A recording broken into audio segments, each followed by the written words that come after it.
En 2010, la Organización de las Naciones Unidas para la Educación, la Ciencia y la Cultura, la UNESCO, reconoció a la gastronomía mexicana como Patrimonio Cultural Inmaterial de la Humanidad.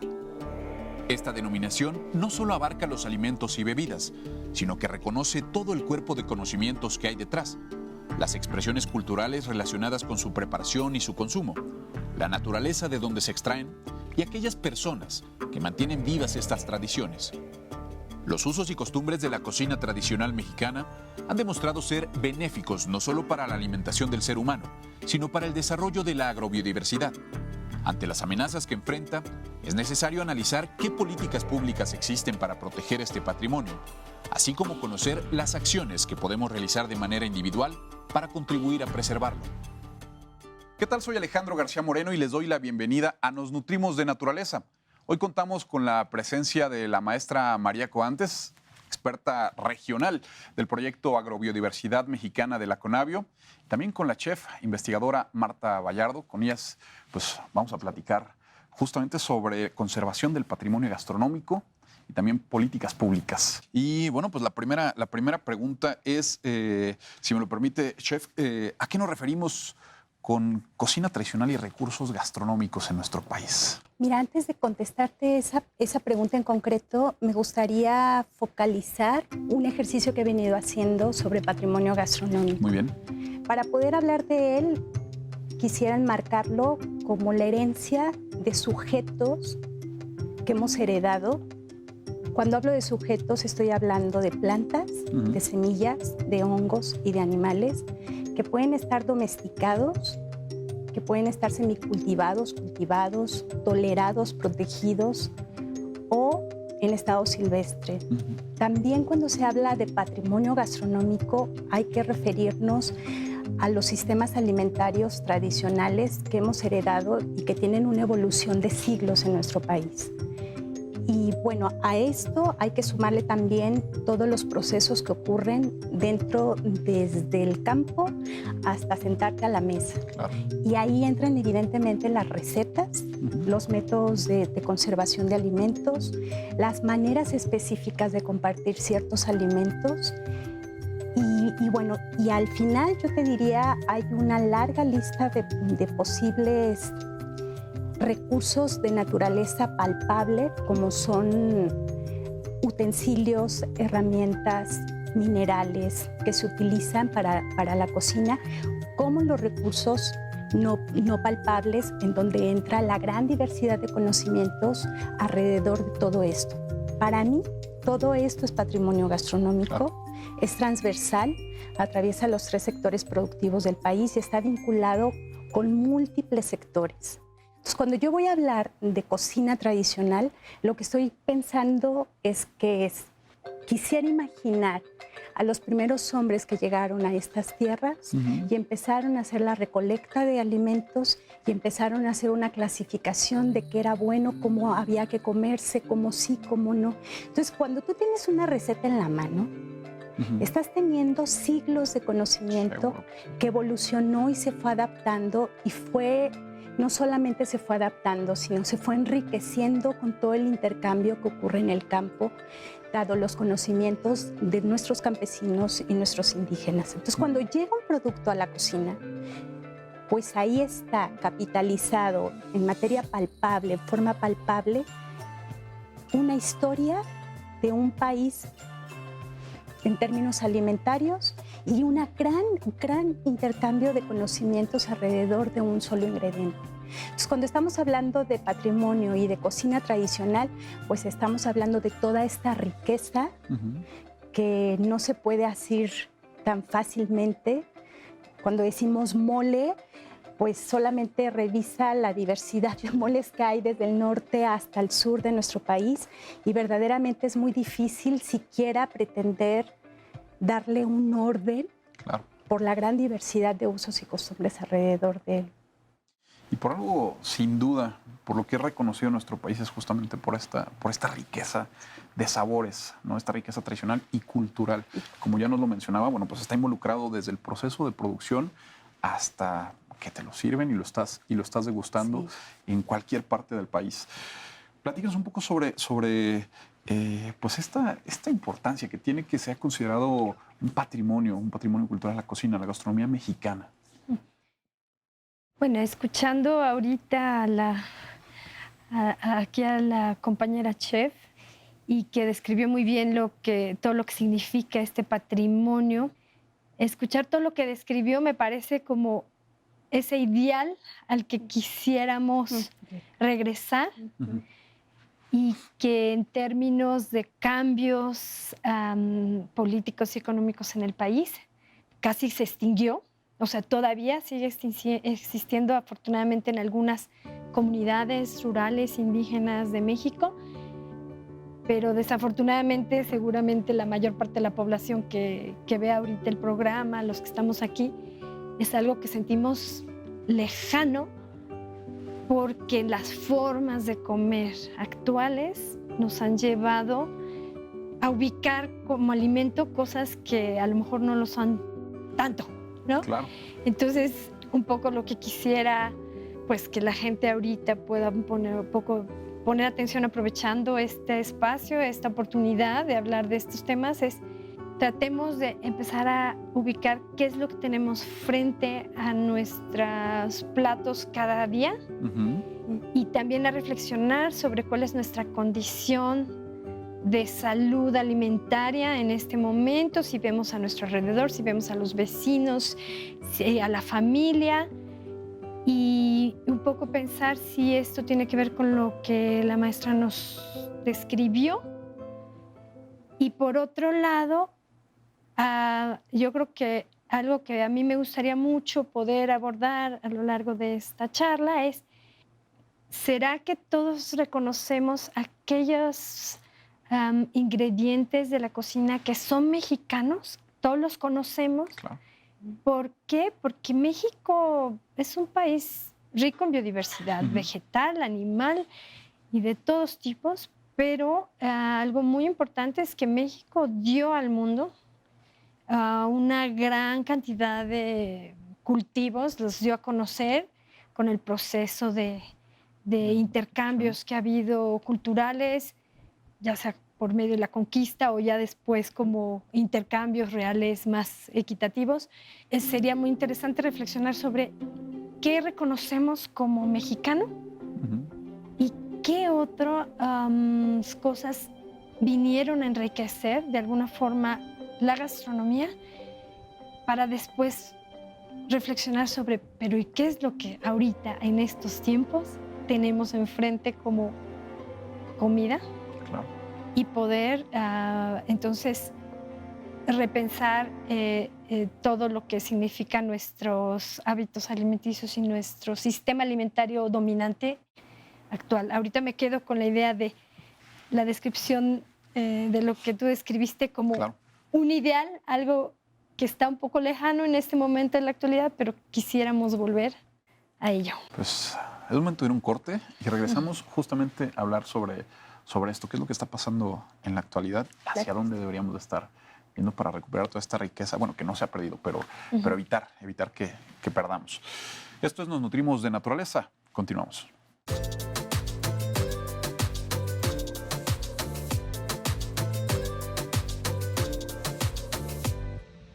Regresamos a Nos Nutrimos de Naturaleza. En este segundo bloque, uno de los temas principales va a ser el derecho humano a la alimentación. Y bueno, pues además también de la disponibilidad de los recursos que podemos tener hoy en día. Pero antes me gustaría empezar definiendo este concepto, ¿no? Cuando hablamos de la alimentación como un derecho humano, ¿a qué nos estamos refiriendo? Bueno, existen varios derechos humanos universales que afortunadamente ya han sido reconocidos explícitamente en nuestra Constitución, pero el caso específico del derecho humano a la alimentación pues es uno de los fundamentales, así como la vida, ¿no? Tiene que ver con el acceso físico y económico para toda la gente, porque es universal, no importa si son jóvenes, niños, adultos, indígenas, no importa la raza. Es este derecho que tiene la gente a alimentos, y este derecho se tiene en términos físicos y económicos. Esto es, tiene que existir una diversidad de productos alimenticios en cantidad, en calidad, en suficiencia. Y además la gente, en el caso de las ciudades donde no producimos nuestros alimentos, es tener la posibilidad económica para adquirirlos, porque bueno, desafortunadamente los alimentos están dentro de un marco económico de comercio. Ojalá avancemos como humanidad a discutir más adelante sobre el alimento como un bien común que no tendría que estar bajo las leyes del mercado. Por lo pronto es así. Entonces, bueno, el acceso económico significa poder adquirirlos, ¿no? Pero también en el caso de las comunidades que producen alimentos es el acceso a la tierra, es parte de ese derecho, el acceso a las semillas, el acceso al agua y a los conocimientos para poder producir alimentos para sí mismos y para el entorno, o sea, localmente, regionalmente, ¿no? Entonces, este derecho abarca todo esto, el acceso físico y económico a los alimentos, y en el caso de situaciones especiales por problemas climáticos o por problemas de guerras, este derecho tiene que ser satisfecho por parte de los estados a través de suministro de alimentos. O sea, la gente tiene derecho a estar libre de hambre bajo condiciones que sean extraordinarias, en donde la gente no puede abastecerse a sí misma ni poder adquirir en algún lugar alimentos. ¿No? Debe ser interesante la cuestión de ver a la producción de alimentos desde el punto de vista económico. ¿Qué es lo que ha llevado a este predominio de la agricultura intensiva de algunas cuantas especies por encima de la diversidad? Sí, y fíjate, esto me da pie a pensar que el hambre es una construcción política.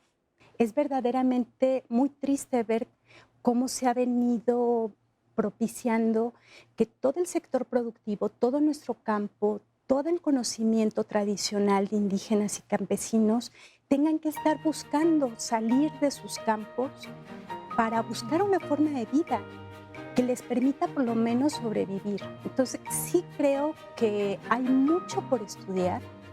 Yo creo que hay mucho por concientizar y valorar que este patrimonio no es un producto meramente de entretenimiento y esparcimiento y turístico.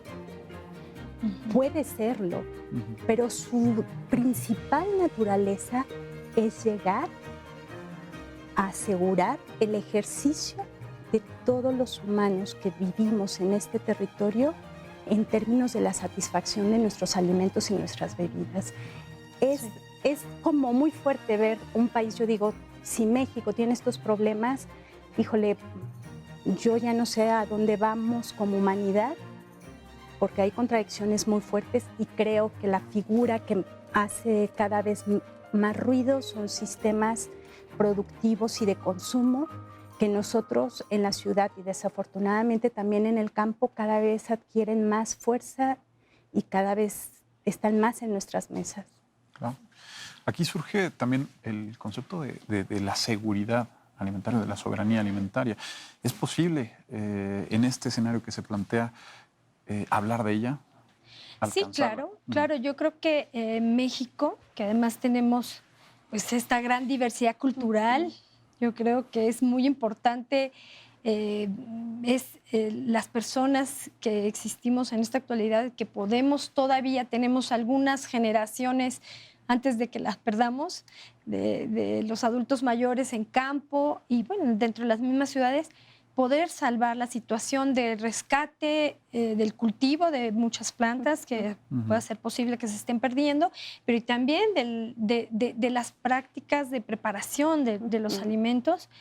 Y yo creo que para este momento que este gobierno va empezando, yo creo que hay una enorme oportunidad para pues, diseñar una política alimentaria integral que abarque la parte de la producción, la protección al medio ambiente y el enfoque en salud también, este otro derecho a la salud que tenemos y que puede estar basado en derechos principalmente, pensando derecho a la alimentación, derecho al medio ambiente sano, derecho a la salud, derecho a la cultura, también es otro de los derechos culturales, sociales, económicos, y se puede hacer con soberanía, decidiendo qué es lo que la nación necesite, lo que las poblaciones, por su cultura, por su tradición, quieren volver a comer o volver a sembrar. Y todos estos elementos nos van a dar seguridad alimentaria. Porque si hablamos solo de seguridad alimentaria, esto es lo que ha ocurrido bajo las reglas del mercado. Es, ok, necesitan comida, se las traemos de fuera, Claro. ¿no? Sin importar los elementos culturales, de riqueza biodiversa, de patrimonio biocultural, eso no importa. Pero ya basados en un derecho en el que tenemos que proteger los recursos biológicos alimenticios con propiedad cultural y con derecho a decidir sobre qué es lo que necesitamos comer o producir y bajo qué sistemas, que tenemos el ejemplo de muchos sistemas tradicionales todavía existentes. Pues bueno, tenemos todo para definir una política alimentaria integral y que además considere a la gente. Al principio del programa hablábamos de este reconocimiento que hace la UNESCO a la gastronomía nacional. En el país, ¿qué sucede? ¿Hay normatividades, regulaciones? Cuando se ratifica por parte del Gobierno de México la aceptación de esta distinción, sí quiero aclarar, se hace específicamente sobre un modelo de cocina que es la michoacana. Okay. La intención de la UNESCO es que esta se replique en las otras cocinas de todo nuestro territorio nacional.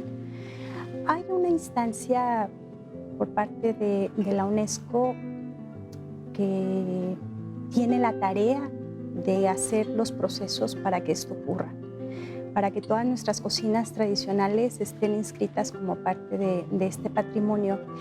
Creo que yo podría hacer un señalamiento que me parece importante en materia alimentaria, y es que este patrimonio, esta figura, ha cobrado un peso sobreusado en términos de turismo. Claro.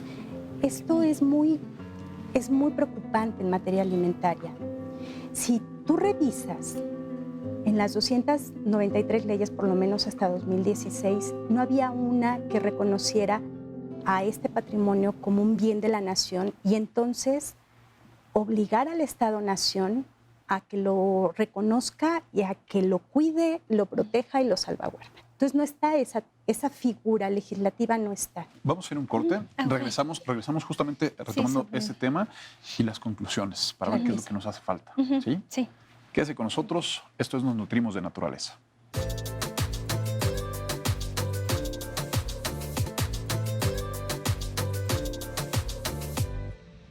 Regresamos a Nos Nutrimos de Naturaleza y antes de escuchar sus recomendaciones para saber nosotros como ciudadanos, como sociedad, qué podemos hacer, me gustaría hablar sobre la situación de las legislaciones en nuestro país en materia de seguridad alimentaria. Platíquenos, qué es lo que hace falta, en qué se va y qué es lo que hace falta todavía para poder hablar de ello. Bueno, ha habido algunos esfuerzos que yo diría a nivel nacional pues son muy puntuales y es por supuesto insuficiente, pero son ejercicios en los que se ha involucrado la sociedad civil junto con academia para sensibilizar a legisladores para proteger algunos elementos de la alimentación, ¿no? Por ejemplo, hay una legislación muy interesante, fue la primera en México que surgió en Tlaxcala para proteger los maíces nativos de ese estado, que es un estado muy pequeñito, pero que es un estado que uno de los alimentos más importantes ahí es la tortilla de maíz. Y fue todo un ejercicio que surgió de las comunidades campesinas y que fueron sensibilizando también incluso a consumidores de los entornos más urbanos. Y ahí fue algo muy bonito que una legisladora ahí en Tlaxcala del Congreso Estatal, pues decidió apoyar este proceso y entonces se logró una legislación para la protección de los maíces nativos de Tlaxcala como patrimonio alimentario bajo justo este derecho a la alimentación como marco normativo, pero también como un elemento para enfrentar el cambio climático. Esos fueron los elementos con los cuales se fundamentó esta legislación. De ahí surgieron después 2 ejemplos más, uno en Michoacán, y ahorita está en proceso una legislación de protección de maíz en Colima. Todavía no se aprueba. Sin embargo, ahorita estamos en un momento en que hubo ya una propuesta de protección al maíz, a los maíces nativos, pero para el ámbito federal surgió la propuesta pues, del Senado, donde ahora está como senadora la misma legisladora de Tlaxcala, que fue diputada local. Y está el proceso de que ya fue aprobada en el Senado, está como iniciativa minuta en la Cámara de Diputados, ha habido mucha discusión al respecto, pero bueno, es otro ejercicio más, un proceso legislativo muy puntual sobre una sola especie, ¿no? Pero yo creo que ahorita hay una oportunidad de proteger en general toda la agrobiodiversidad, ya sea vegetal o aquellos insectos relacionados con los sistemas agrícolas, como pueden ser los chapulines que se consumen y que provienen de la milpa, o algunos otros insectos que se consumen asociados a la agricultura, así como otras especies de animales que se consumen, podrían ser protegidos bajo una ley de derecho a la alimentación adecuada, que si bien hay una iniciativa que quedó como minuta en el Senado hace algunos años y no se aprobó, ahorita hay una discusión de nuevo para generar una nueva propuesta de iniciativa de ley de derecho a la alimentación, y es la oportunidad para proteger toda la agrobiodiversidad. Hay un aspecto respecto a este rubro de reconocimiento de nuestro patrimonio como un bien de la nación o volverlo un sujeto de derecho. Creo que hay intereses que están ahí en juego. Ojalá se logre, pero desde mi perspectiva muy limitada, yo creo que hay muchos intereses económicos y de control de esta riqueza, mientras que los mexicanos intentamos consumir alimentos de importación. Las transnacionales saben perfectamente cuál es nuestra riqueza. Casi podría asegurar que ellos sí tienen un inventario que no tenemos nosotros. No me extrañaría que ellos sí tengan documentada toda esta riqueza, y que mientras que nosotros estamos distraídos con el show de lo turístico y fanfarrias y demás, estamos descuidando verdaderamente nuestra herencia, y que, insisto, no solamente es de los mexicanos, es de la humanidad, y es un bien común, y que debe de seguir permaneciendo como un bien común y dejarse de privatizar a través de este ejercicio de las patentes. Ya para cerrar, ahora sí, vamos a ver, nosotros aquí hablamos de los tomadores de decisiones y lo que está sucediendo justamente ahora en materia legislativa. Como sociedad, ¿qué poder tenemos? ¿Qué tenemos que hacer para poder, pues, alcanzar esta protección de este patrimonio que es mexicano, que es nuestro, y que, bueno, pues si no se cuida, si no se toman las decisiones adecuadas a tiempo, en un futuro podríamos estarlo lamentando tremendamente? ¿Qué recomendaciones para la población? Aprovechando que ahorita hay una discusión sobre el etiquetado frontal de los alimentos ultraprocesados, porque son estos alimentos que de repente ya uno no distingue el ingrediente principal, porque, bueno, lleva muchas cosas, poquitas naturales, muchas sintéticas. Entonces, aprovechando este momento y esta discusión, es un buen momento para reflexionar sobre por qué tendría que saber qué es lo que hay ahí, como para pensar qué estoy comiendo, y entonces a partir de eso dar una vuelta, una mirada, echar una mirada hacia aquella comida de la gastronomía tradicional que todavía, pues justo desafortunadamente ahorita solo la encontramos como en ferias más de tipo turístico, pero que empecemos a tratar de buscarla y tratar de probar, atrevernos a probar cosas que a lo mejor no las hemos visto antes, y también a visitar en los espacios que se están generando en varias ciudades del país, estos pequeños mercados, espacios de productores donde puede haber convivencia con los productores y entre consumidores, o los grupos de consumo que se están formando también, para intentar probar esto que producen pequeños productores o que transforman y que son alimentos más sencillos, sanos, nutritivos, pero que yo por la experiencia personal cuando he estado en estos espacios veo que la gente los ve como con desconfianza, no se atreve a probarlos. Sin embargo, les pones un paquetito brilloso, lleno de colores, y que está en un supermercado y no lo dudan. Importado puede ser, no dudan en probarlo, y si nada más voltearan a ver el montón de cosas que contiene, que a veces ni las podemos pronunciar, y si supieran que muchas son sintéticas, preparadas en laboratorio, pues a lo mejor dudaría, ¿no? Entonces yo invitaría a la gente a que intente acercarse a la comida tradicional mexicana que se ofrece en distintos espacios y a probar lo que se oferta como productos artesanales. Muy bien. Mi recomendación sería, y ojalá es un deseo, que las familias vuelvan a la cocina. Creo que eso genera un poder en la toma de decisión, y a corto y largo alcance, cuando me pregunto en qué momento mi generación perdió el rumbo y hemos abierto y hemos dejado en manos de otros nuestra gran riqueza, me conmueve pensar que la tortilla hinchada de mi madre ya no se vuelva a ver en un comal casero. Y entonces mi gana es decirle a toda la población, vuelvan a las cocinas. Ahí está el poder de cambio. Desde ahí empezamos a establecer estrategias de qué comprar, dónde comprar, y te va llevando todo un proceso hasta de recuperar las semillas de traspatio para tener el cilantro a la mano, el chilito, la cebollita, ver crecer por primera vez un aguacate. O sea, me parece que verdaderamente volver a la cocina es volverte a conectar con la vida que durante siglos nos han alimentado en México. Entonces, hay que ir por esa gran riqueza. Qué gran reflexión. Pues se nos fue el programa, rapidísimo. Muchas gracias. Muchas gracias.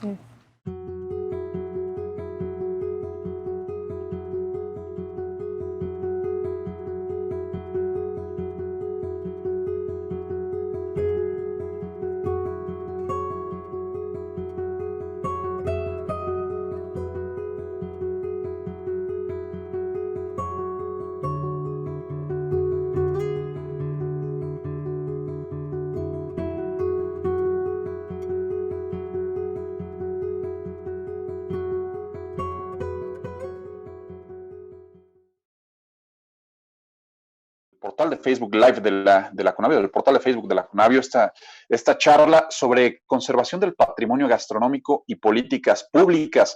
Hace unos momentos recién terminó el programa Naturaleza, Nos Nutrimos de Naturaleza, en Canal 11, el penúltimo programa de esta serie de 13 programas que pues hicimos en colaboración Conavio con Canal 11 y que nos hacen reflexionar sobre nuestra forma de consumir alimentos, nuestra forma de alimentarnos, el impacto que puede tener a los ecosistemas, al medio ambiente, a la naturaleza, por supuesto, y también, bueno, pues reflexionar sobre todo este entorno cultural, todo este entorno de conocimiento que desarrollamos a partir de nuestra alimentación.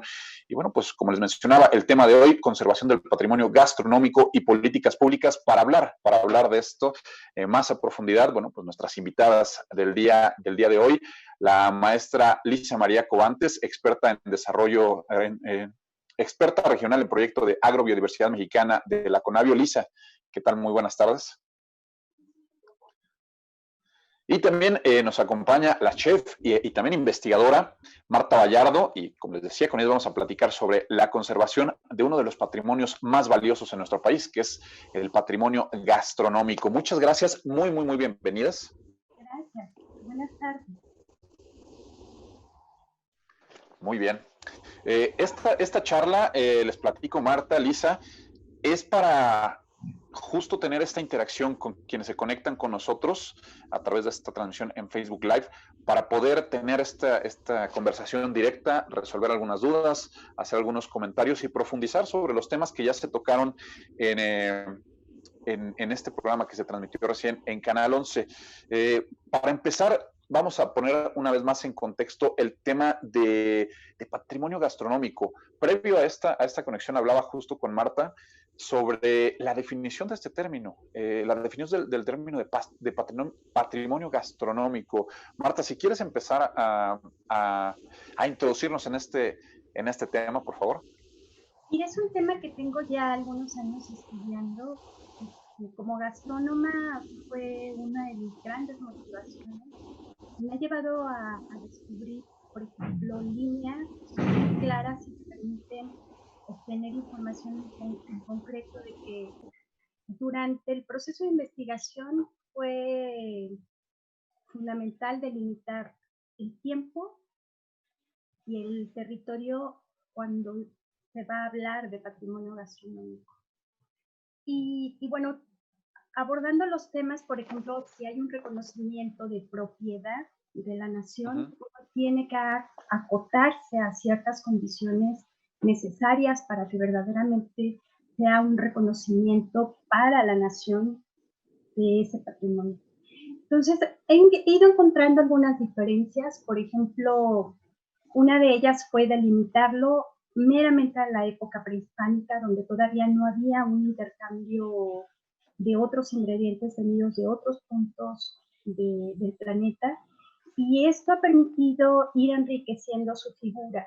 La figura del patrimonio gastronómico cada vez es más clara, es muy amplio, es complejo, pero he ido ordenándolo de una forma en la que me ha ido permitiendo por lo menos tenerlo más claro. Y este patrimonio está conformado por unidades que también tienen componentes. Y estas unidades son, como ya compartíamos en el programa, son sujetos, está conformado por sujetos que pueden ser plantas, animales u hongos, y además hay una riqueza dentro del sistema alimentario. El sistema alimentario está conformado con todas las formas en que se ha organizado nuestra sociedad para poder producir y consumir alimentos.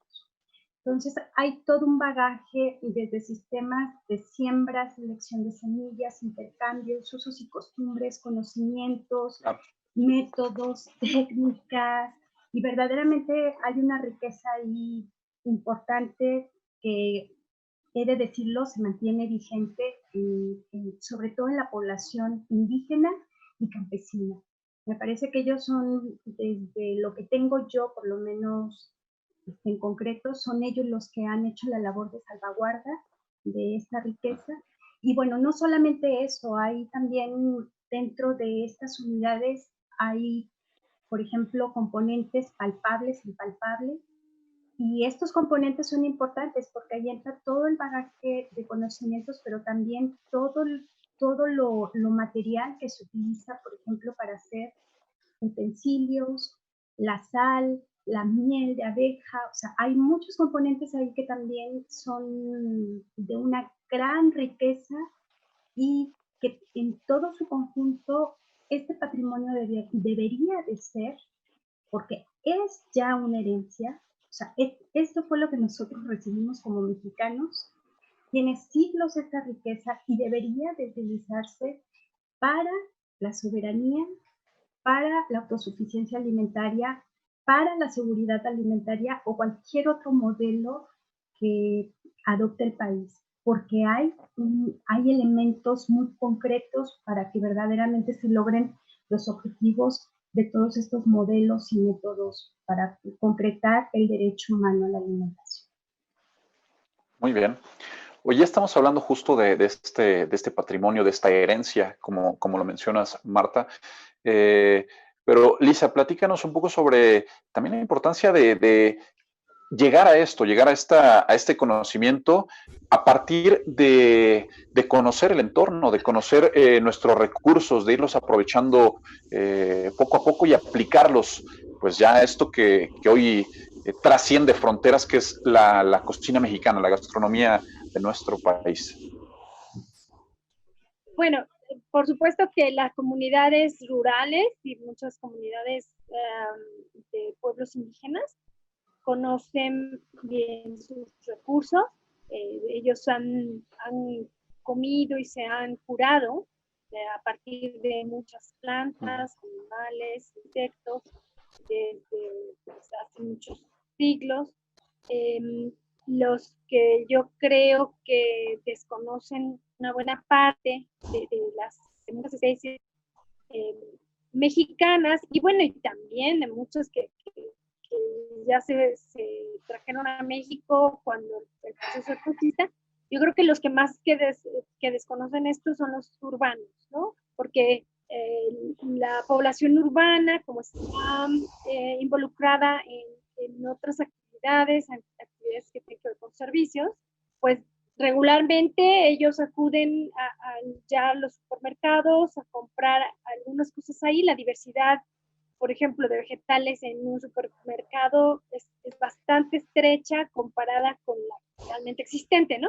Y luego hay cosas que compran por el ritmo de vida, las compran congeladas, por ejemplo, o las compran enlatadas. Ahí todavía menos puedes saber cuál es la base o la procedencia de eso.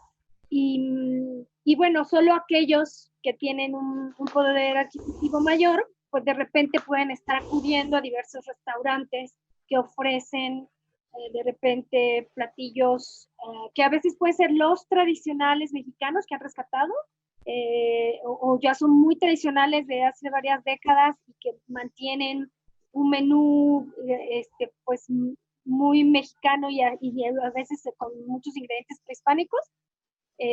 Pero también ahora se encuentra mucha comida fusión, ¿no? Que tratan de rescatar materiales, rescatar verduras, por ejemplo, insectos, pero ya los van mezclando de unas formas más innovadoras, con también ingredientes, pues también recientemente integrados a la cocina moderna mexicana, pero pues eso implica que tengas acceso, ¿no?, económico para ir a esos lugares a conocerlo. Si no, estás como alejado, ¿no? Claro. Oye, en el programa tocamos un tema que fue interesante, que era el derecho humano a la alimentación. ¿Cómo hoy en día esta disponibilidad de recursos alimentarios, de lo que mencionas, Lisa, de lo que está en el campo, de lo que está en nuestro ambiente, lo que podemos encontrar en el supermercado, que cada vez, como dices, la variedad va siendo mucho más reducida, pero lo encuentras prácticamente en cualquier época del año, ¿no? Hablar un poco sobre esta cuestión de el derecho humano a la alimentación y cómo se relaciona con estos recursos que tenemos disponibles hoy en día.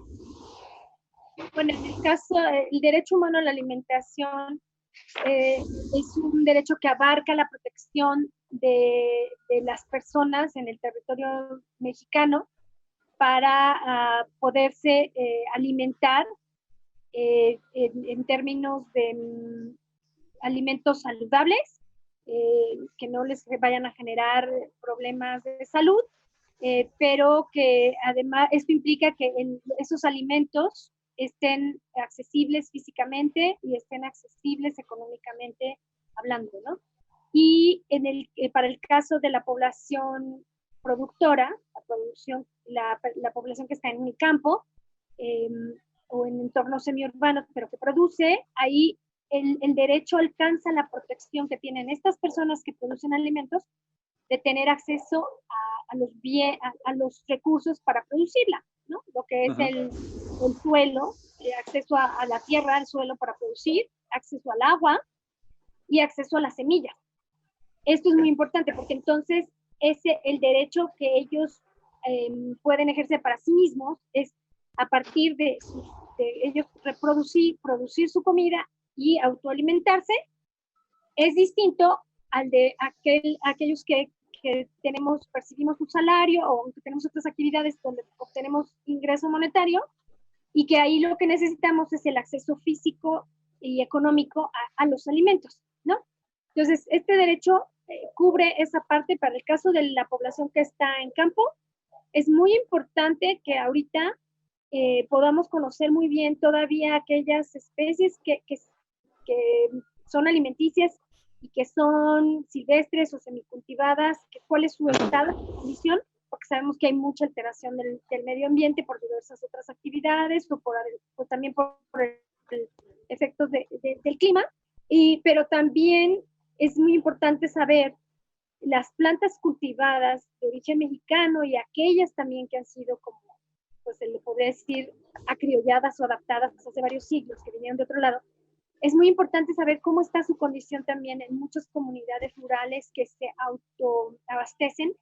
¿Por qué? Porque hay mucha población mayor y hay una generación joven que tuvo que emigrar por presión económica, y entonces los saberes del cultivo de estas plantas están en riesgo en el momento en que perdamos a la generación que conoce de ellas. Esto es muy importante. Entonces, que las autoridades y la población, todos nosotros, pues nos preocupemos, porque si no se va a perder ahí ese eslabón que tiene el conocimiento y algunas veces todavía semillas, porque también tenemos una dependencia de semillas para muchas hortalizas que incluso pueden ser mexicanas, pero que de alguna forma se empezaron el gobierno mexicano vendió hace mucho tiempo desapareció una productora nacional de semillas que se encargaba de reproducir materiales que la misma investigación agrícola pública generaba para que los agricultores tuvieran acceso a buenas semillas como sanas, ¿no? Para poder sembrarlas y ya cultivarlas. Eso se perdió y entonces ahí entraron muchas compañías privadas a la reproducción de los materiales, y para muchos agricultores hay una limitación económica para acceder a estas semillas. Entonces se tiene que poner atención. Si, por ejemplo, el presidente ha dicho que tenemos que lograr la autosuficiencia alimentaria, pues la reproducción de los materiales, de nuevo por parte del Estado mexicano, tal vez en combinación con grupos organizados de productores y también pues con iniciativa privada, yo creo que puede haber una mezcla de actores, pero habría que reproducir materiales para que tengan acceso a los productores que las perdieron, ¿no? O aquellos jóvenes que se interesen por volver a producir comida. Claro. Marta, en el sentido, hablando, antes de entrar a esta cuestión del patrimonio gastronómico mexicano, también hablar un poco sobre este legado que tenemos nosotros de recursos naturales. Por ejemplo, muchos ingredientes que se utilizan en la cocina internacional, pues son nativos de nuestro país, ¿no? Hablamos, por ejemplo, del jitomate, del chile, de la calabaza, ¿no? Del cacao, el chocolate. Platícanos un poco sobre este legado que ya está muy apropiado en la cocina de todo el mundo y la importancia que tiene reconocer justamente este origen para valorar su trascendencia, su importancia. Mira, algo que me parece trascendente en términos de reconocer este patrimonio gastronómico de manera integral y evidentemente en específico, llames ingredientes, técnicas, métodos, sistemas. Cuando tú vas armando la figura de qué es el patrimonio gastronómico, te das cuenta de todo un cuerpo de conocimientos que está ahí, que verdaderamente su permanencia durante siglos ha tenido que ver con un proceso que empezó desde los primeros hombres que llegaron al territorio que hoy llamamos México, y todo el proceso de adaptación, de conocimiento. Este vínculo del ser humano con la naturaleza fue desarrollando conocimientos muy específicos y fue ayudando a concretar estos ingredientes. A mí lo que me maravilla es de que desde esos primeros pasos, desde esas primeras necesidades de ir y buscar estas semillas, sigue vigente. Y no solamente en México, ¿no? Nuestra gastronomía es más bien nuestra culinaria a nivel internacional, es una culinaria que ha ido ganando cada vez más peso, porque se ha ido reconociendo la importancia que han tenido los ingredientes, no solamente para que otras culinarias florezcan y se proyecten a nivel internacional también. El intercambio ha sido muy rico. Me parece que este bagaje de estos ingredientes es muy importante, pero también pensarlo que son un bagaje que nosotros tenemos que heredarle a las siguientes generaciones. Creo que aquí lo importante y que tiene que ver con lo que Lisa exponía sobre el derecho a la alimentación. ¿Por qué importa un ingrediente?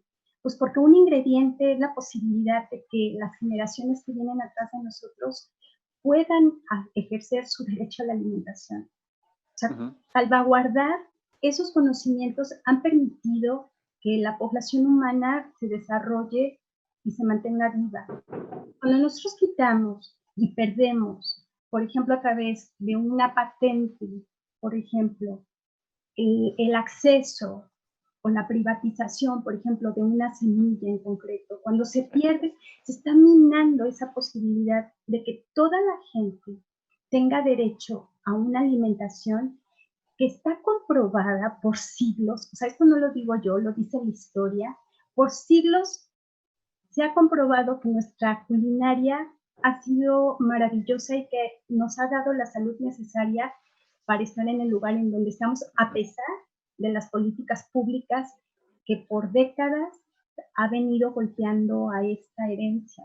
Entonces, cuando se habla de un ingrediente, se habla de muchas posibilidades, o de una semilla, se habla de muchas posibilidades que hay en ese ingrediente, en esa semilla, para que todos, no solamente los mexicanos, sino ahora en muchos lugares del mundo también puedan ejercer su derecho a la alimentación. Entonces, cuando se habla de un patrimonio de la humanidad, México, todos tendríamos que asumir que no solamente es de los mexicanos. O sea, nuestra riqueza es importante en los sistemas alimentarios de otras poblaciones y por eso deberíamos estar comprometidos a conocer de qué está hecho, cómo está hecho y hacer figuras que permitan su permanencia para las generaciones del presente como para las del futuro, porque además esto yo digo, pues es como una obligación moral.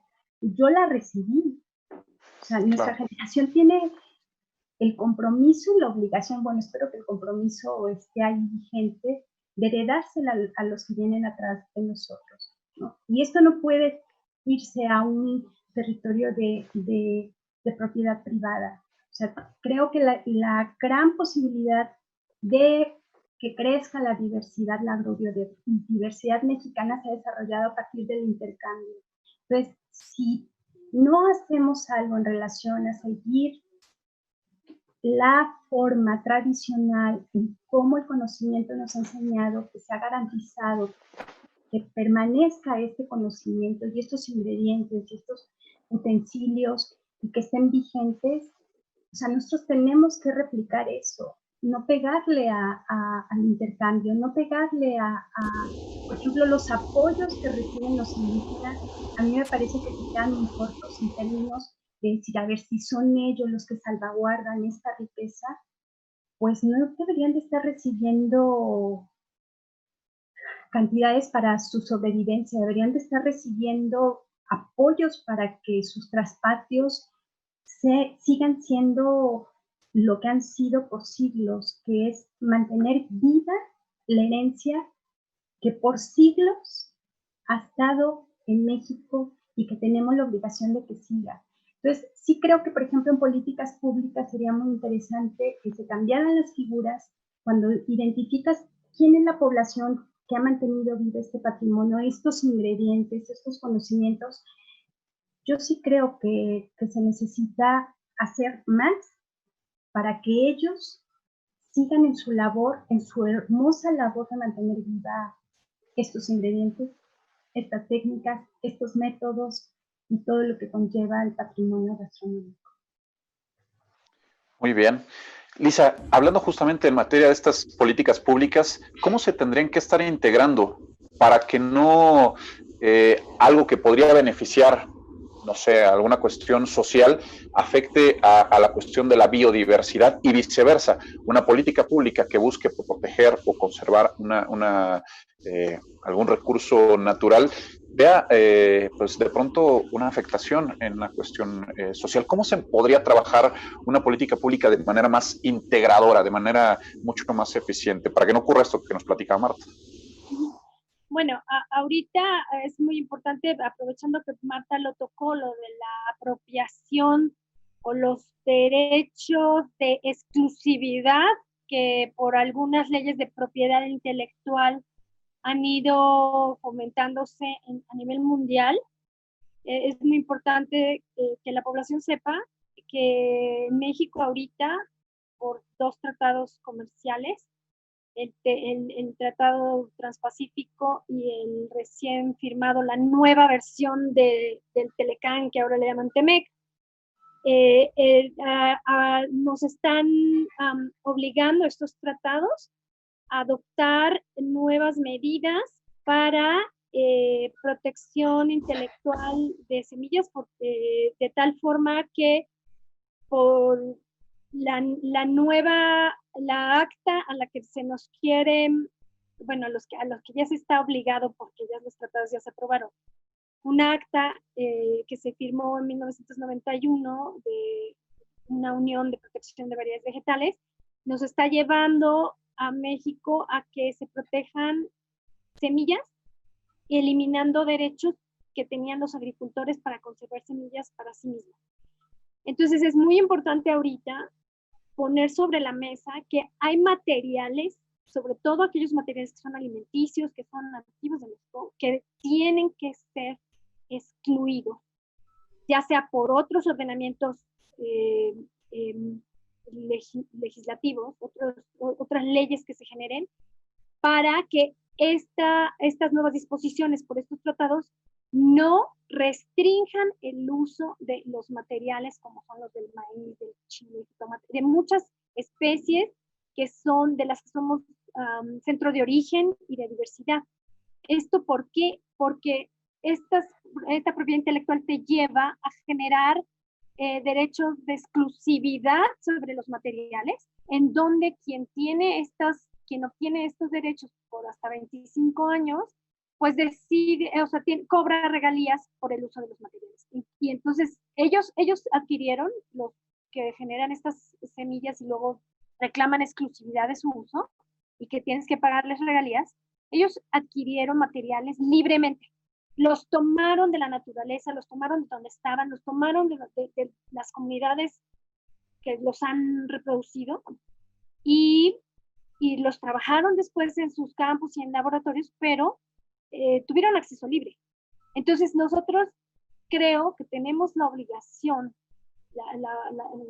toda la sociedad, de abogar porque los materiales alimenticios y los sistemas tradicionales, campesinos indígenas que se han encargado de reproducir estos materiales, queden excluidos de este tipo de ordenamientos, porque si no tú en principio, vas a violar el derecho a la alimentación.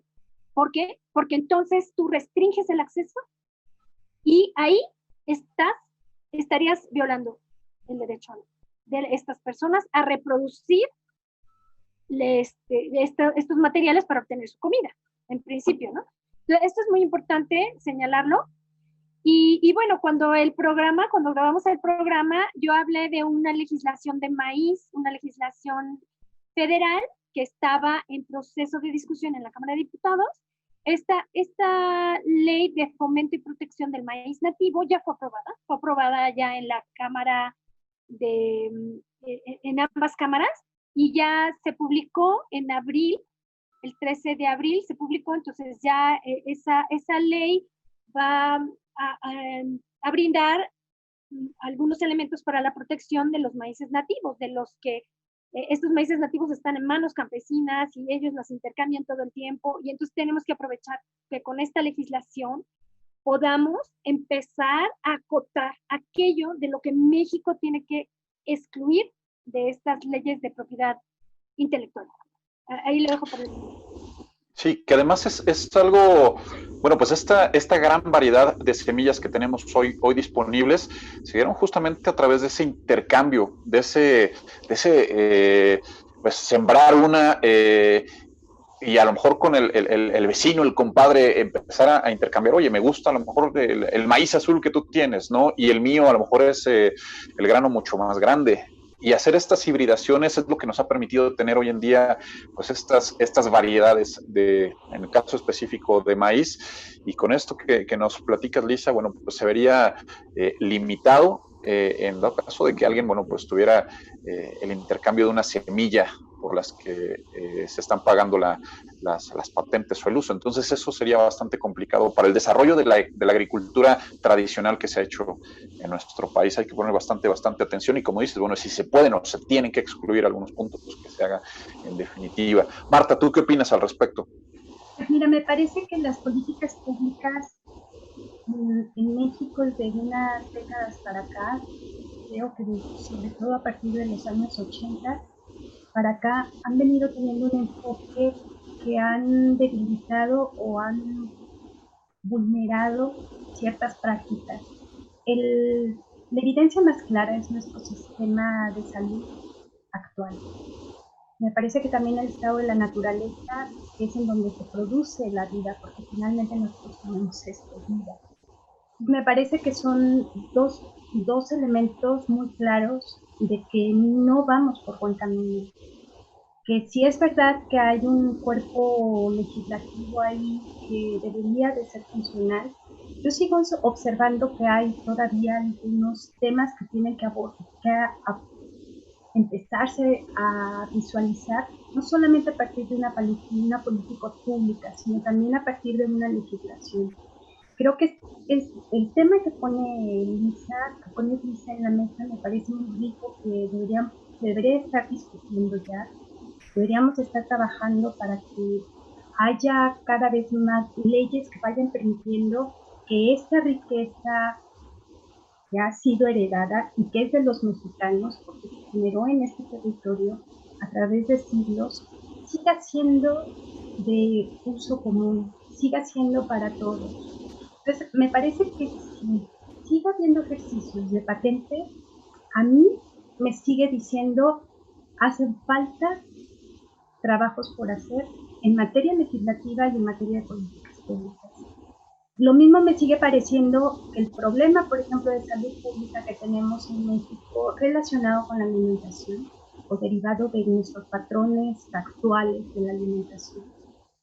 Son productos diseñados, o sea, es la consecuencia del diseño de políticas públicas.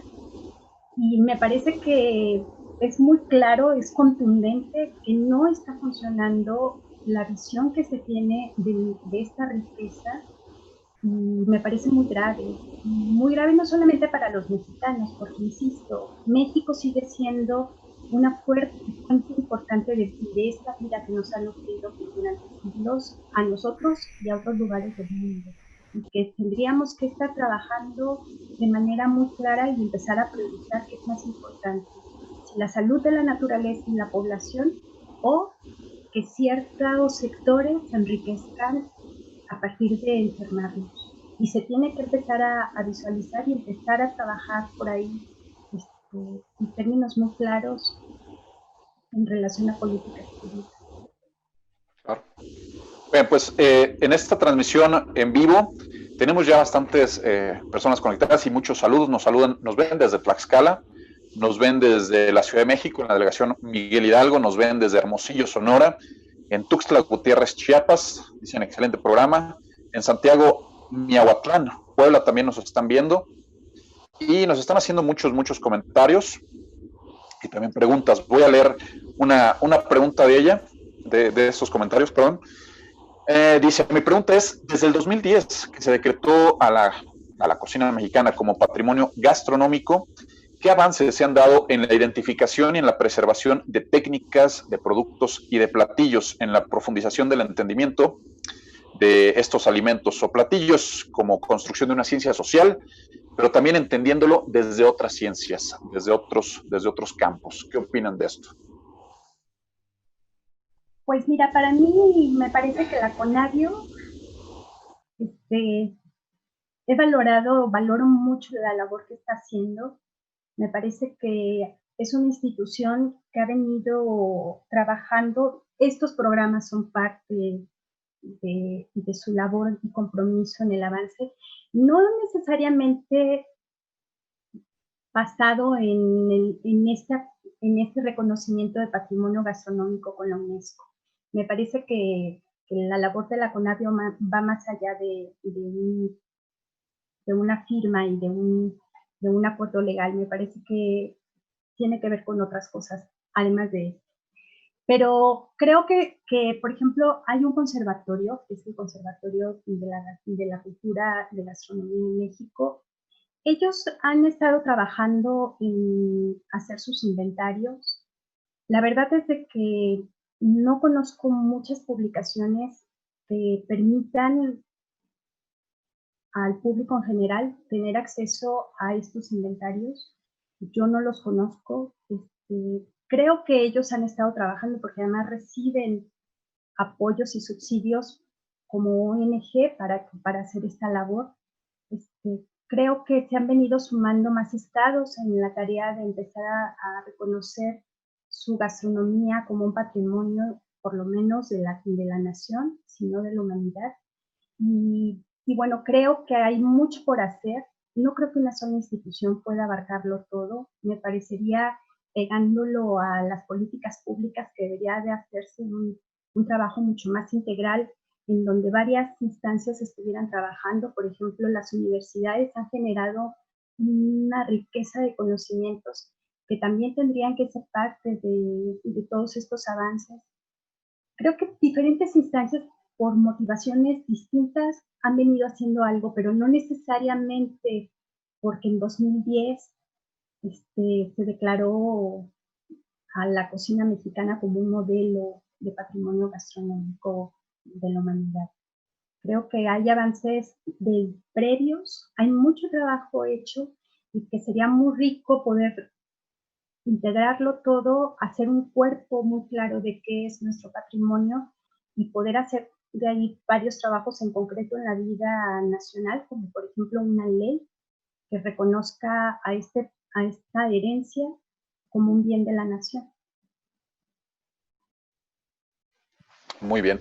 Lisa, ¿tú qué opinas al respecto? Desde el punto de vista también de la multidisciplinaridad de ciencias. Bueno, yo les comento por ejemplo, hay compañeras investigadoras del Instituto Nacional de Antropología e Historia que tienen seminarios permanentes de la cocina y la cultura mexicana, y ellas constantemente, año con año, hacen sesiones con diversos actores, pero están constantemente publicando también información sobre las cocinas tradicionales de las distintas regiones. Entonces, este es un seminario permanente, Cocina y Cultura, del Instituto Nacional de Antropología e Historia.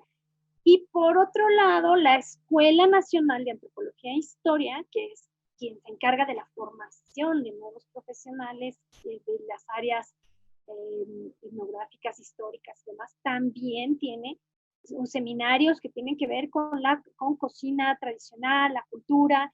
Ellos pues su labor es más de la formación de los profesionales, y en el caso de Lina es ya la discusión, la investigación y la promoción de estas cosas, ¿no? Entonces hay instituciones que trabajan estos temas desde hace mucho tiempo, mucho antes de este reconocimiento de 2010, los siguen haciendo. Claro que siempre están sufriendo por presupuestos, esas áreas históricas, culturales, siempre sufren de recursos, pero existen muchos materiales, seguramente la gente puede consultarlos en los sitios de estas instituciones, ¿no? Los invitamos a que los busquen, ¿no? Instituto Nacional de Antropología e Historia y la Escuela Nacional de Antropología e Historia. Muy bien.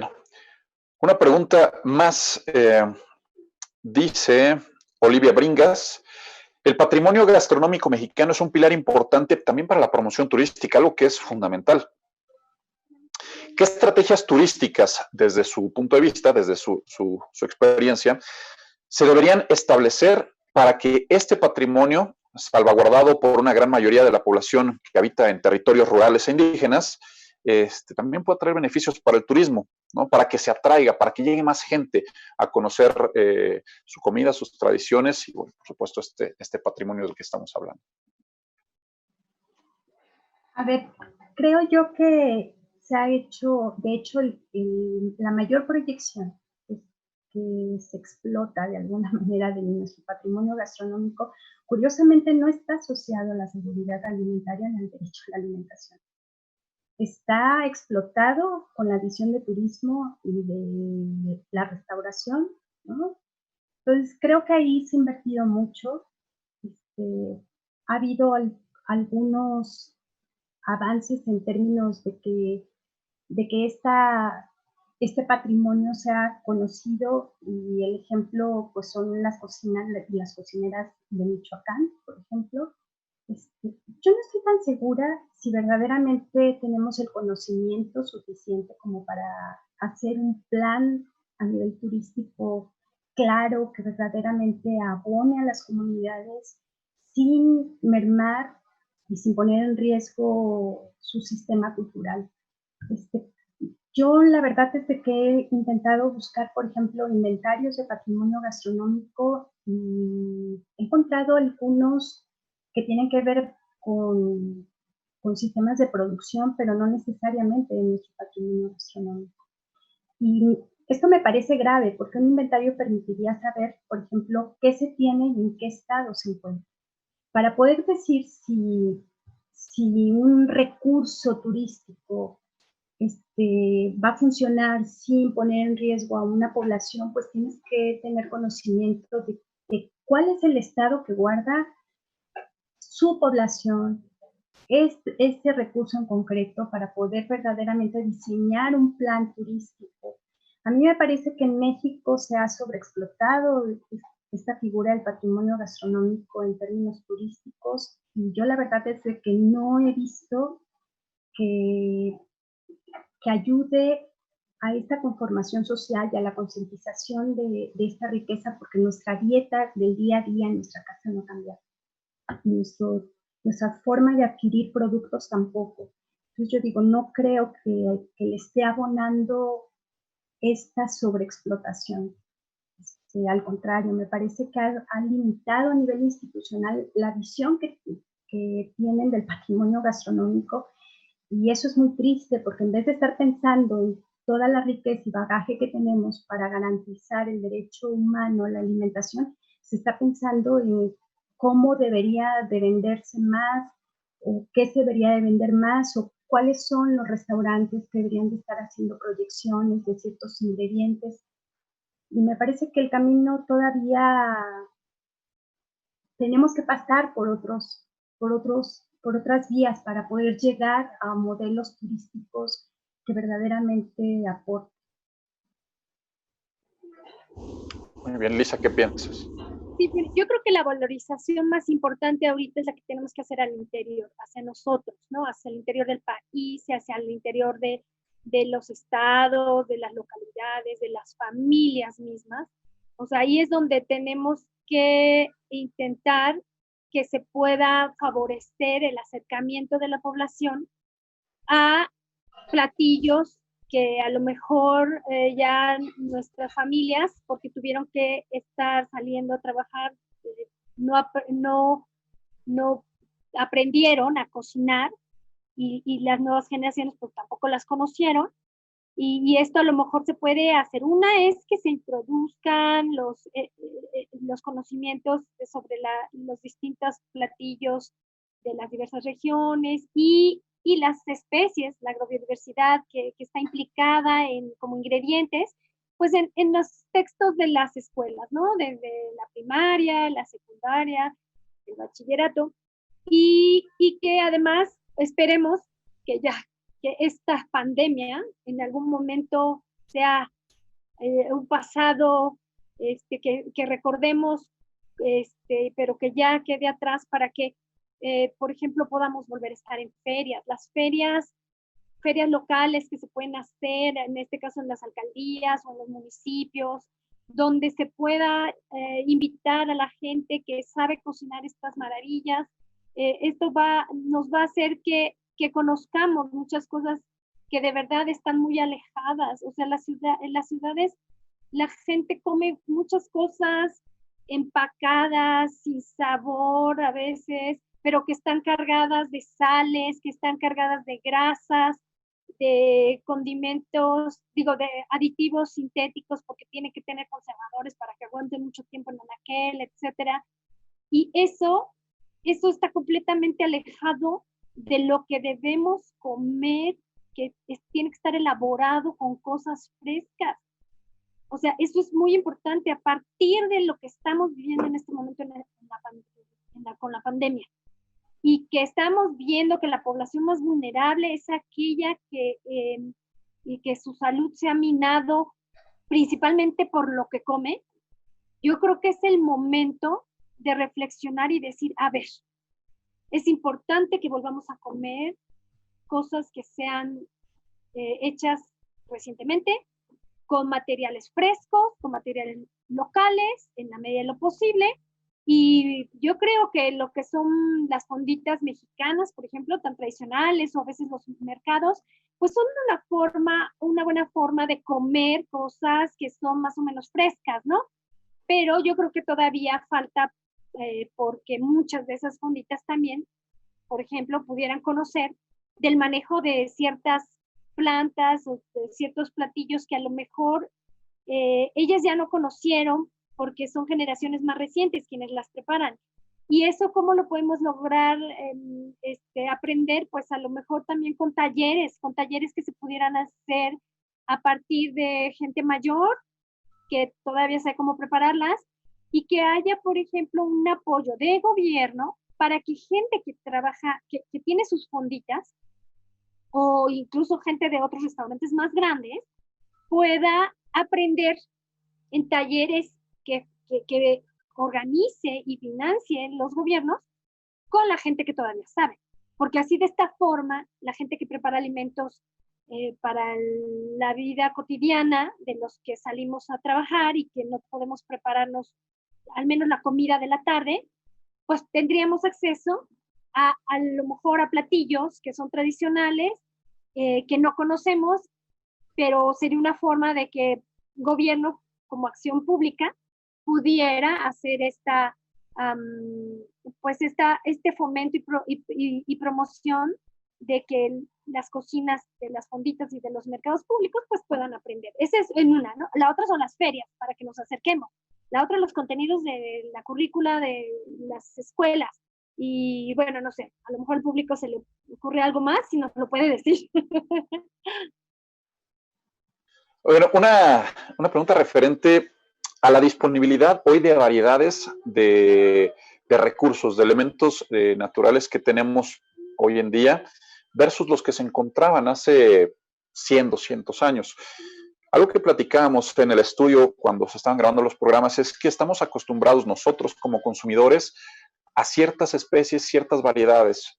La papaya, por ejemplo, estamos acostumbrados a comprar la papaya Maradol, y dejamos de lado muchas otras variedades que incluso ya están en riesgo de desaparecer, porque no hay una producción de ellas, porque no hay una demanda de los consumidores, porque ya no se aplica en la cocina, ¿no? A lo mejor una papaya que no es ni siquiera anaranjada como esta, ¿no? Del centro, no es tan jugosa, no es tan dulce, a lo mejor es un poquito más ácida, un poquito más dura, pero que tenía otras aplicaciones, que se podía preparar en dulce tal vez, o en alguna otra platillo.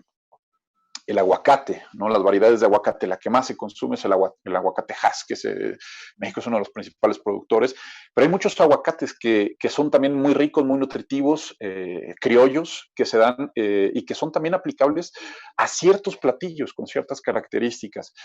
Hoy en día, pues por múltiples factores, el cambio del clima, ¿no? Hay alteraciones climáticas que están pues afectando la producción de ciertos productos, pero también esta agricultura intensiva de algunas pocas variedades que son las que más se consumen. Son algunos de los elementos que están afectando esta disponibilidad de recursos. ¿Cómo hacer que se regresen a la utilización, que se incorporen, que se produzcan y que se pueda conservar toda esa riqueza de la que ya nos habían estado hablando?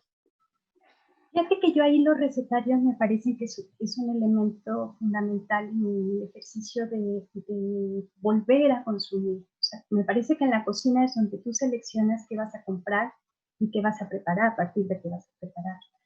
Les quiero compartir un ejercicio que hice con un grupo de alumnos dándoles introducción a cocina mexicana. Y fue muy interesante porque el ejercicio era hacer un muestrario de chiles secos.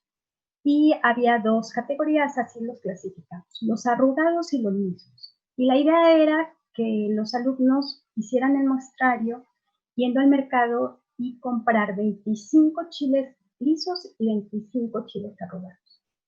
El ejercicio fue muy interesante porque se dieron cuenta que en muchos mercados no encontraban la variedad que ellos buscaban, que muchas de las recetas que ellos tenían las habían adaptado a solamente ciertos chiles, ¿no? Entonces habían dejado de hacerse las preparaciones como tradicionalmente es. Creo que fue un ejercicio de mucha concientización para ellos como futuros gastrónomos, darse cuenta que este asunto de la facilidad con la que yo adquiero un producto no ayuda en la salvaguarda y en la labor que hacen los campesinos en la salvaguarda.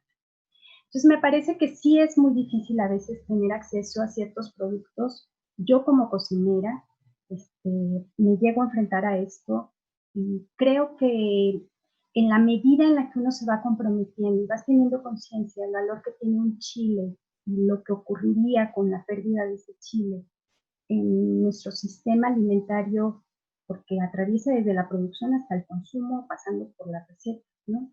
Entonces, creo que sí tendría que haber un trabajo, por ejemplo, a través de políticas públicas, de permitir y apoyar las producciones en pequeña escala y empezar a impulsar a partir de campañas, a partir de información y sobre todo yo creo que volver a poner en la mesa el sabor original del producto. A mí me impresiona a veces en la formación como cocinera que los pruebas y quieres que te sepa a papas sabritas, ¿no?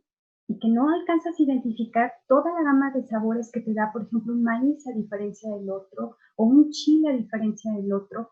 Y las asociaciones de análisis que hacen los jóvenes que se están formando tienen que ver con productos industrializados.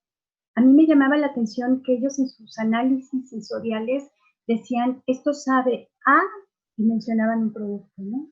Un producto industrializado. Y yo decía, ¿cómo verdaderamente hemos cambiado nuestro paladar, nuestro sistema olfativo, esta posibilidad de reconocer toda la variedad que te da en la experiencia del consumo de una receta tradicional? Yo sí creo que se tiene que hacer mucho por ahí, se tiene que fomentar que estos productos lleguen a más gente, porque es la única manera. Evidentemente también los consumidores necesitamos empezar a consumir y empezamos, yo creo que a dejar un espacio de actividad familiar constante, es volver a la cocina. O sea, creo que saliéndonos de la cocina hemos cedido nuestro poder y la industria lo ha tomado a su manera y nos ha hecho llegar alimentos que no nos están resultando sanos ni a nosotros ni a la naturaleza.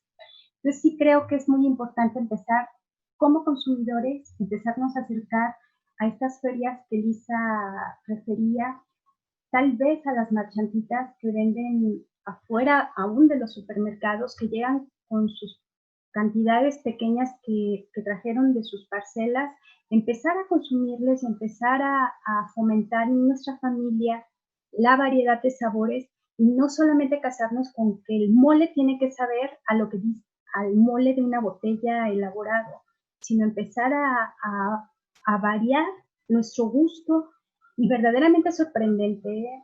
Como gastrónomo empezar a probar la diferencia entre un mole y otro, entre una receta y otro, y si le quito este ingrediente, qué adquiere y cómo adquiere, se empieza a volver un laboratorio maravilloso que evidentemente hoy da frutos en la proyección de nuestra cocina porque es maravillosa. Pero sí es importante volver a recuperar que los ingredientes de las recetas tradicionales vuelvan a nuestras cocinas y evidentemente a nuestra mesa. ¿Qué opinas, Lisa, a propósito de esta, pues, la utilización de estos recursos, cómo impacta en la cuestión biológica de todas las variedades vegetales? Sí, bueno, una cosa que el público debe saber es que no es un asunto de decisión personal el que yo pueda o no encontrar cierta variedad de cosas en el mercado, llamándolo así, como algo genérico. No es que depende de mí el que yo vaya y lo busque. O sea, hay todo un sistema agroalimentario controlado por mayoristas y por empresas semilleras, que ellos son los que han ido definiendo qué tipo de productos son los que se deben sembrar, con qué semillas, con qué sistemas agrícolas, y luego están las grandes mayoristas de los supermercados, que ellos son los que compran las cosechas, y entonces también se transforman de cierta forma que entonces lo que domina es nada más lo que prácticamente ellos han permitido. Y entonces cuando tú dices, es que yo quiero buscar tal y resulta que no lo encuentras, o sea, no es la culpa individual. Es un asunto que va más allá, y que ahí es donde el gobierno mexicano tiene que ser de nuevo el custodio de todo el sistema alimentario nacional, porque el gobierno mexicano, previa firma del Telecán, fue obligado a renunciar a su función de proteger la producción y además también proteger el consumo de la población. Entonces, esto se dejó a merced del mercado. La nueva religión se convirtió el mercado, y entonces estos agentes que controlan todo el sistema alimentario mundial dominante, pues son los que deciden qué es lo que va a haber, ¿no? Por ejemplo, es muy triste que en aceites vegetales para cocinar, ¿no? Resulta que empezó en un momento en que ya no había más que maíz o soya o canola, ¿no? O las mezclas de estos tres, o también de algodón. Bueno, pues resulta que las semilleras más importantes del mundo, y entre ellas, bueno, estaba una que se llamaba Monsanto, que ahora la compró Bayer, porque luego se van cambiando los nombres y se mimetizan. Estas empresas, sus principales semillas que venden, y algunas de ellas transgénicas, que están asociadas al uso de ciertos herbicidas, de ciertos agroquímicos, pues las más importantes son las de maíz, las de canola, las de soya y las de algodón. Entonces, casi en todo el mundo nos empezaron a presionar para que todo el mundo consuma esos aceites vegetales. O sea, ya no es elección, tú vas y no encuentras en el supermercado otra cosa más que esa. Y entonces no es ahí, no es como la culpa nuestra, ¿no? Claro, de repente puedes encontrar ahora de nuevo un poco de aceite de girasol, o eventualmente algo de cártamo. Entonces, bueno, también ahora podemos tener opciones de repente de aceite de olivo, que es muy caro para mucha gente. Aceite de coco, que también, como se ha vuelto una moda, para algunos también es caro, aunque en las regiones donde hay plantas de coco, la gente puede acceder a aceite de coco más a un precio accesible. Pero aquí este es un ejemplo nada más de cómo, para el caso de los aceites para cocinar, son estas grandes corporaciones que definen para todo el mundo qué se debe comer. Y es en función de qué se puede sembrar y bajo qué modelo tecnológico. O sea, eso es terrible. Entonces, bueno, lo que tenemos que hacer es intentar de verdad convencer a nuestro gobierno mexicano que hay que recuperar lo que antes había de sistemas alimentarios regionales y locales, ¿no? Y la gente tiene que saber que hay productos que tienen una temporalidad, o sea, se dan en la primavera, o se dan en el verano, o se dan en el invierno, pero no están todo el tiempo. Y entonces tenemos que aprender también a conocer eso y a lo mejor, si con apoyo de los gobiernos estatales y locales, podemos lograr tener de nuevo en los mercados públicos o en algunos tianguis o en estos nuevos, con los nuevos grupos que hay de redes alimentarias alternativas, donde se vinculan productores, consumidores, ahí es donde también podríamos encontrar muchos productos que son de ciertas regiones, que con apoyo de gobierno podrían los pequeños productores trasladar sus productos y que los podamos conocer. Uno de los cuellos de botella para la pequeña producción es las limitantes de transporte. A veces las comunidades, puede haber 10, 15 productores, familias en una comunidad y ninguna tiene un vehículo. Pero si la presidencia municipal de la comunidad donde está apoyara para recolectar esos materiales y llevarlos a la cabecera municipal en día de mercado o a otras comunidades, apoyarles con el vehículo para trasladarla, bueno, pues otros podrían adquirir sus productos, ¿no? Entonces yo creo que hay cosas en las que sí tiene que haber una injerencia del gobierno con dinero público para que la población podamos tener acceso a muchos de esos materiales, porque de verdad, o sea, no es gratuito, que está muy acotado lo que podemos a veces encontrar.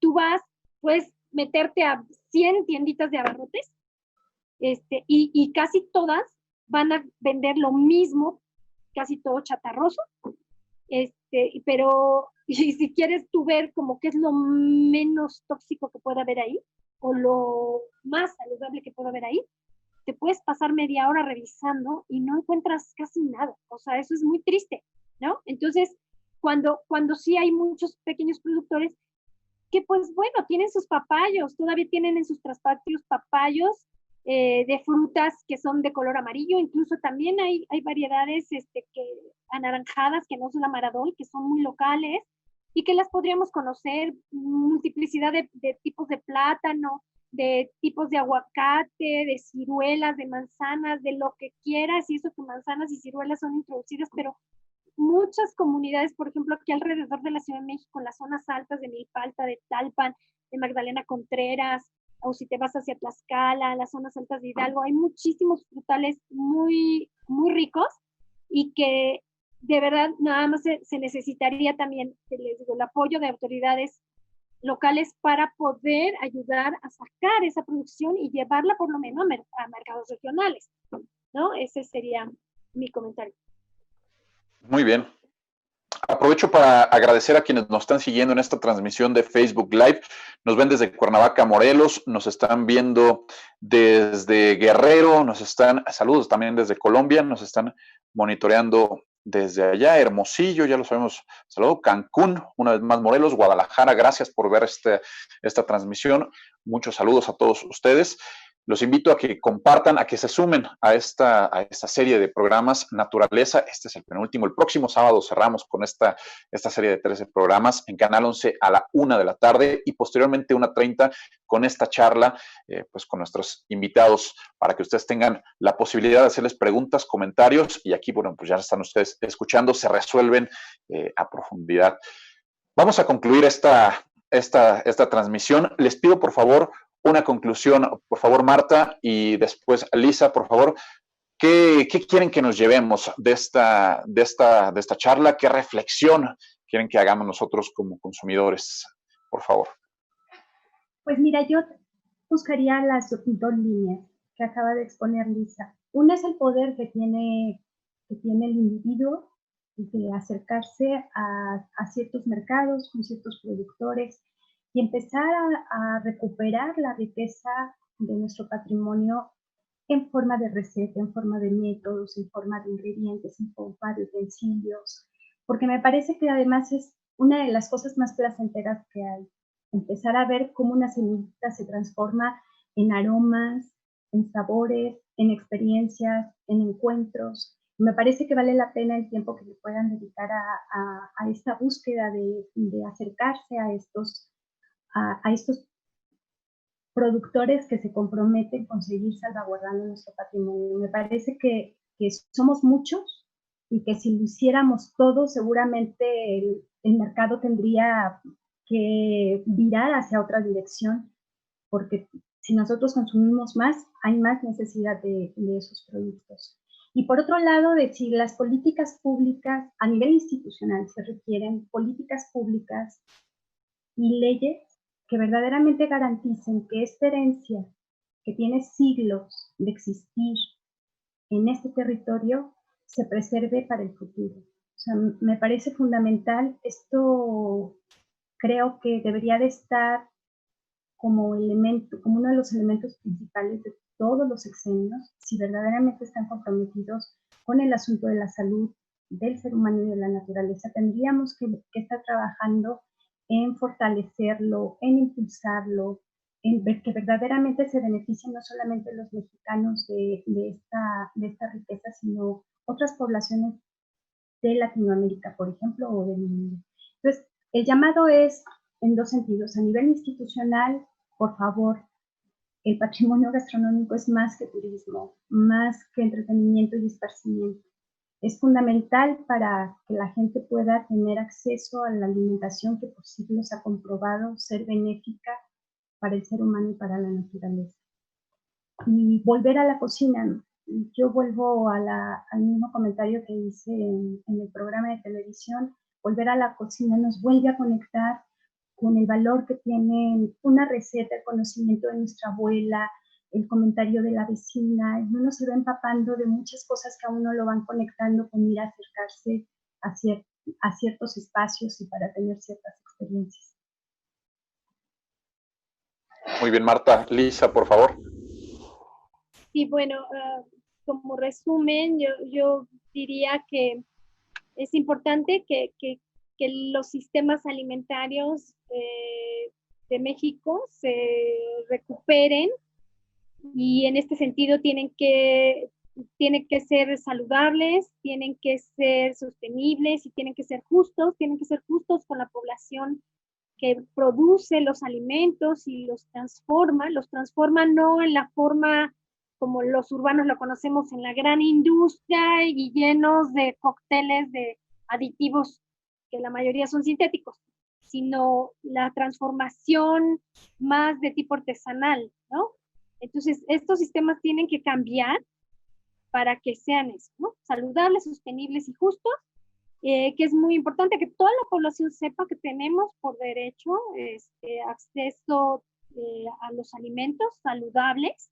Tenemos que exigir que cada vez se usen menos plaguicidas tóxicos que envenenan a la gente que los aplica en el campo, que envenenan al suelo y al agua, que van matando con esa agua microorganismos del suelo y luego son arrastrados por el agua a los ríos y al mar y que matan peces, y luego los residuos terminan dañando también la salud de los consumidores. Entonces tenemos derecho a alimentos saludables y alimentos con procesamiento mínimo. O sea, yo entiendo que en algún momento fue el boom de la química orgánica, la síntesis de muchos compuestos, de la ingeniería en alimentos, transformar todo para la vida moderna, para tener congeladores atascados de comida que se ve preciosa en las fotografías ahí, y en envases también todos aluminizados, y